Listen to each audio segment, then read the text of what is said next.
Weebs treat live-action adaptations of anime the way Sonic fans treat Sonic games. They are somehow laser-targeted towards the bad ones while conveniently missing the good ones entirely. And to be fair, there's a lot more bad than good. But you'd think that would only make the good ones stand out that much more, and yet the only good one I really hear people talk about is One Piece. Probably because One Piece fans don't know how to shut up by default. But what if I told you there is another? Two within the context of this video anyway. It always struck me as strange for people to want to see a one-to-one adaptation of a thing they've already watched. Like, it's one thing to want to see an anime adaptation of a manga so you can see the drawings pop out of the page, but to want that exact same story but done a little bit worse in a medium probably not suited for it is... you've seen the discourse already. Live-action adaptations are an uphill battle because... yeah, duh.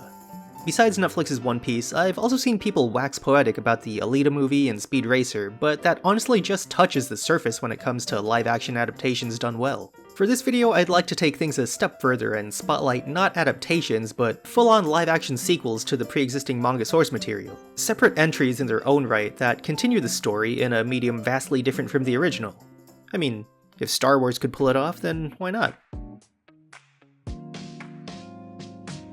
Parasyte is a manga that released from 1989 to 1994. It didn't get any kind of adaptation until 2 decades later when an anime series and live-action movie adaptation came out in 2014. Death Note, meanwhile, released in 2003 and seemingly hasn't stopped getting adapted since its manga's conclusion in 2006. Like Parasyte, it got 2 mediocre live-action movies, but on top of that got a 3rd movie, a TV drama, not to mention a decent handful of one-shot manga sequels that came out so frequently, I'd call them the Japanese equivalent of when American comics get annuals. Unlike Parasyte, Death Note has never fully left the weeb pop culture zeitgeist, and I'd say that is to its advantage and disadvantage when it comes to having any kind of sequel or spin-off getting made. Because it's still talked about, it means fans have very specific expectations for what any new project should entail. Contrast that to Parasyte, which pretty much had 0 expectations going forward. Keeping that in mind, both series take very different approaches when it comes to their live-action sequels. Spin-off sequels are weird in that a lot of its success hinges on its ability to pull off still feeling like the original series without necessarily focusing on the main cast that made the original so memorable in the first place. Like, if you can't fall back on the old cast to remind people that the show is still the one you remember, then can you really consider it part of the same franchise? Both Death Note and Parasyte are interesting in this regard, since the premise themselves is set up in such a way where even if you take out the core characters, the series' identity still remains intact. With Death Note, it's the notebooks themselves, and with Parasyte, it's the alien invasion. Take out the core characters, and a story can still exist independently of them. So it's rather surprising that it took so long for a movie and series spin-off for either to finally get made.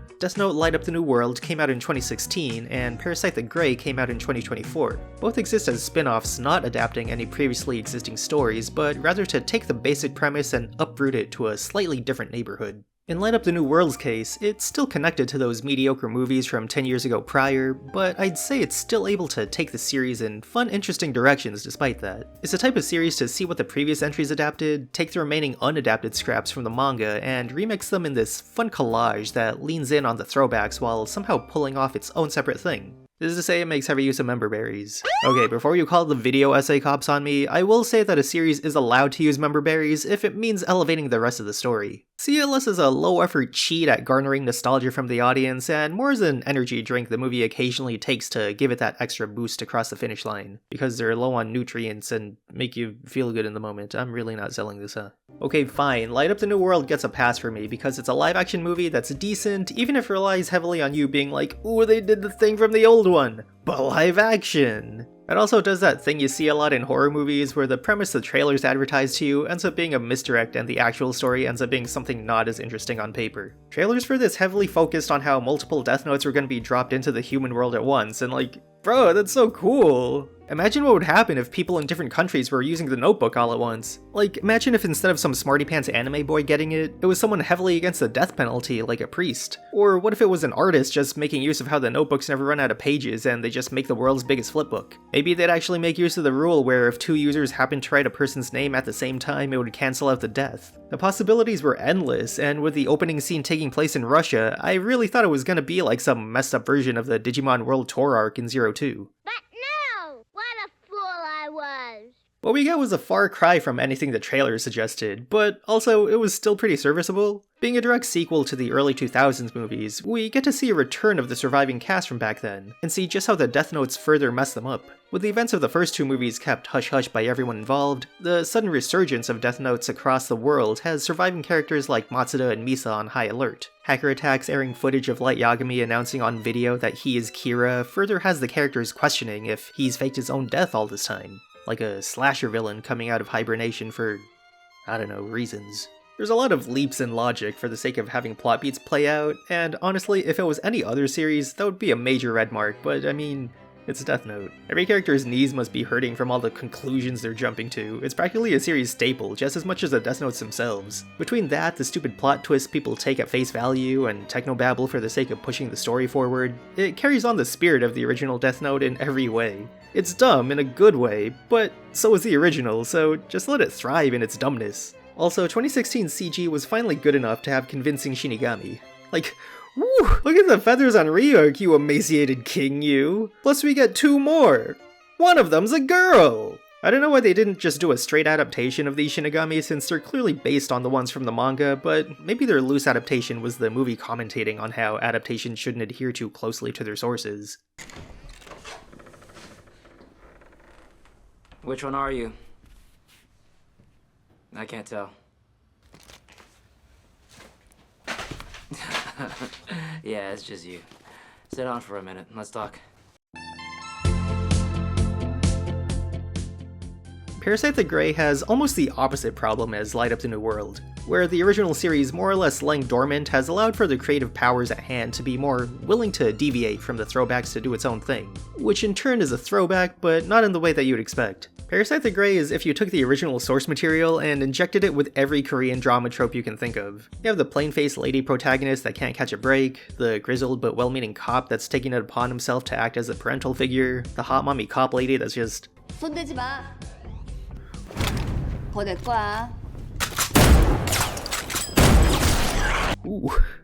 If you're even vaguely familiar with K-drama tropes, Parasyte The Grey will feel less like a spin-off sequel and more just like any other K-drama you've seen before, but with the benefit of brand recognition. Actually, I wouldn't even call it that, since if anything, people would probably relate any Korean media called Parasyte with the movie more than anything involving alien invasions. Parasyte is less a franchise and more just this fun 90s manga that Suits for some reason took a liking to in 2014, and then again 10 years later with this Netflix Korean series. It doesn't have the benefit of member berries, but because of that, it tries to just be good on its own merits. What a concept. Instead of the odd couple dynamic you had between Shinichi and Migi in the original, we have this almost mother-daughter dynamic with Soo-in and her parasite Heidi. Because Heidi took over Soo-in's body while she was under attack, Heidi sacrifices her ability for full control in order to save the host body she's found herself in.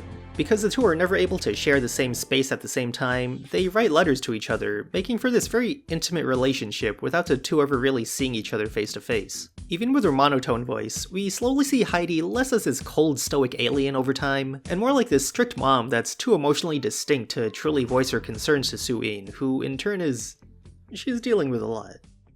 As a child, Soo-in had to call child services on her own dad, but once her dad was arrested, her mom refused to take her in herself and ended up remarrying and forming a new family without her. Soo-in herself sees her entire life as nothing but a string of bad luck, so when she gets parasitized by Heidi, the drama isn't from her life being irreversibly changed, but in her life continuing to stay the same way. 칼에 찔리면서 생각했거든요. 또 일어났구나. 불행한 일이 또 일어났구나.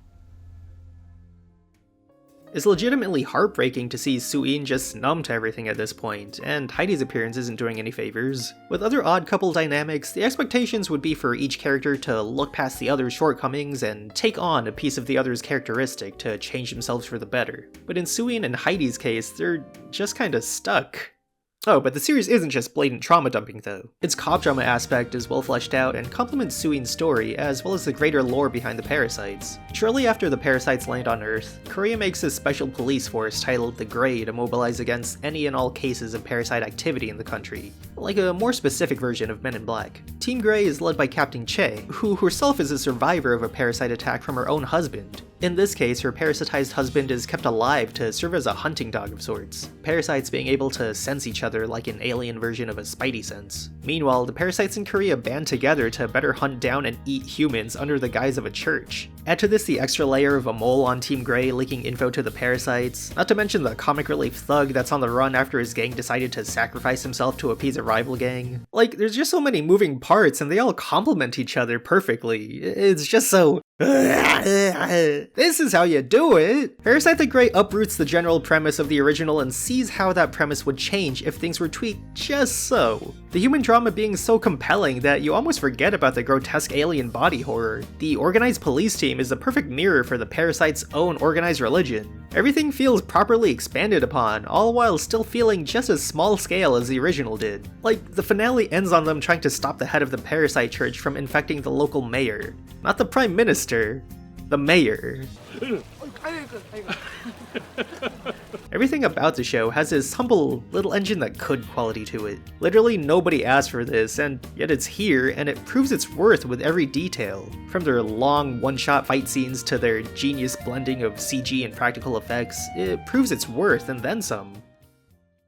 Sequels and live-action adaptations have this similar stink about them. They both serve as this uphill battle in creativity, where you have to somehow find more where the original made a point to be so self-contained. It's already difficult dealing with one or the other, so to have a sequel that's also a live-action spin-off to a manga is like having the worst of both worlds. So what happens when that sequel decides to pivot to a different genre and medium entirely?